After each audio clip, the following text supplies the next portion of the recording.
Are we all right? Cried Grandpa Joe. How does this thing stay up? Candy power, said Mr. Wonka. 1,000,000 candy power. Oh, look, he cried, pointing down. There go the other children. They're returning home. The other children go home. We must go down and take a look at our little friends before we do anything else, said Mr. Wonka. He pressed a different button, and the elevator dropped lower, and soon it was hovering just above the entrance gates to the factory.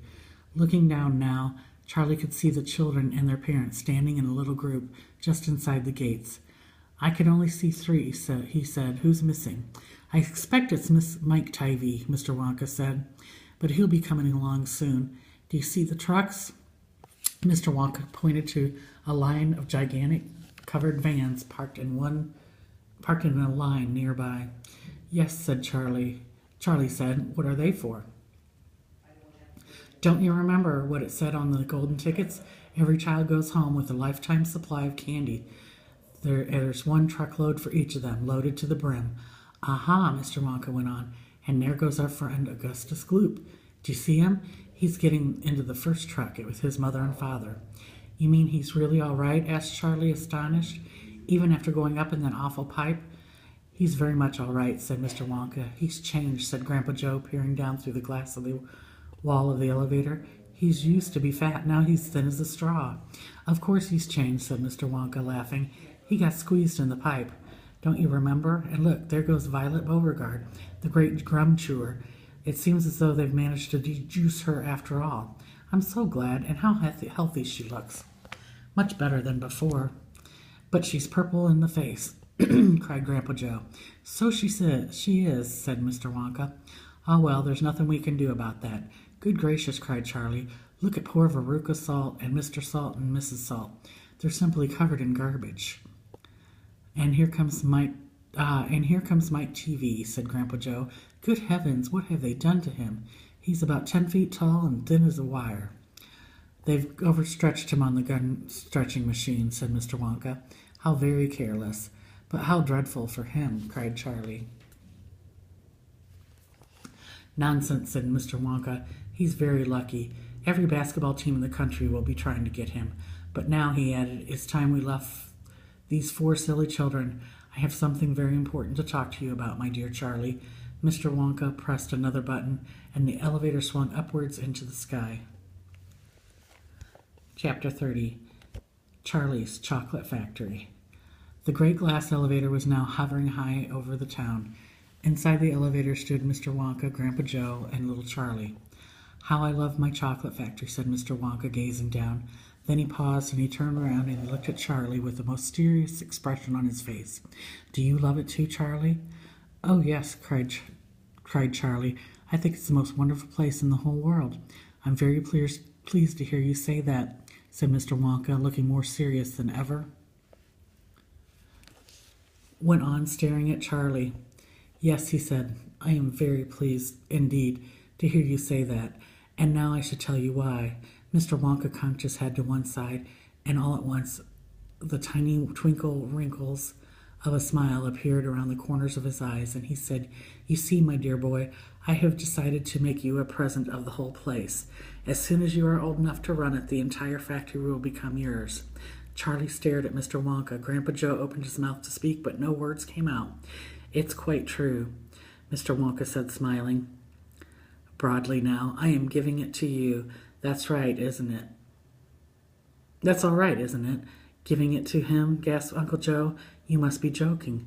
I'm not joking, sir. I'm deadly serious. But why should you want to give your factory to little Charlie? Listen, Mr. Wonka said. I'm an old man, much older than you think. I can't go forever. I've got no children of my own, no family at all. So who is going to run the factory when I get too old to do it myself? Someone's got to keep it going, if only for the sake of the Oompa Loompas. Mind you, there are thousands of clever men who would give anything for the chance to come in and take over from me. But I don't want that sort of person. I don't want a grown-up person at all. A grown-up won't listen to me. He won't learn. He will try to do things his own way and not mine. So I have to have a child. I want a good, sensible, loving child, one to whom I can tell all my most precious candy-making secrets while I am still alive. So that is why you sent out the golden tickets, cried Charlie. Exactly, said Mr. Wonka. I decided to invite 5 children to the factory, and the one I liked the best at the end of the day would be the winner. But Mr. Wonka, stammered Grandpa Joe, do you really truly mean that you're giving the whole of this enormous factory to little Charlie after all? There's no time for arguments, cried Mr. Wonka. We must go at once and fetch the rest of the family, Charlie's father and his mother and anyone else that's around. They can all live in the factory from now on.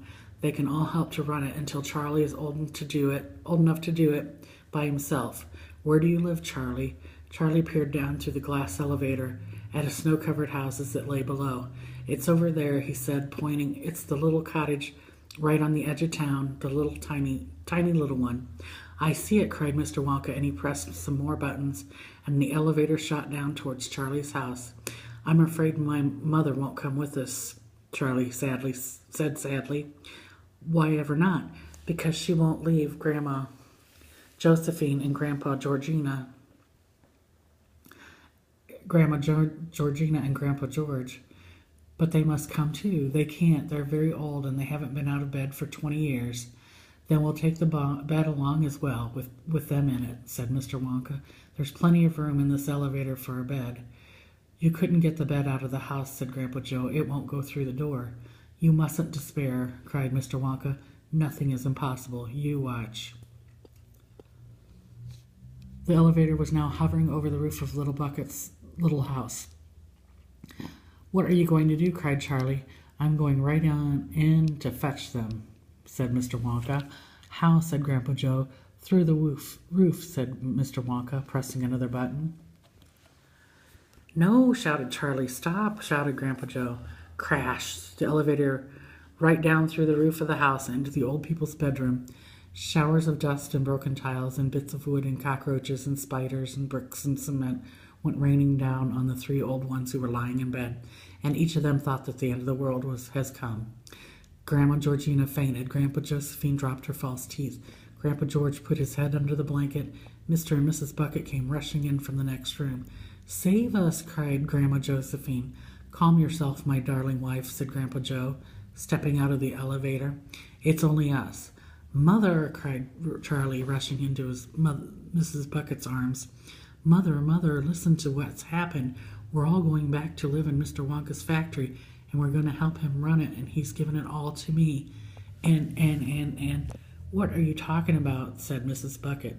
Just look at our house, cried poor Mr. Bucket. It's in ruins. My dear sir, said Mr. Wonka, jumping forward and shaking Mr. Bucket's hand warmly by the hand. I'm so very glad to meet you. You mustn't worry about your house. From now on, you're never going to need it again anyway. Who is this crazy man? Screamed Grandma Josephine. He could have killed us all. This, said Grandpa Joe, is Mr. Willy Wonka himself.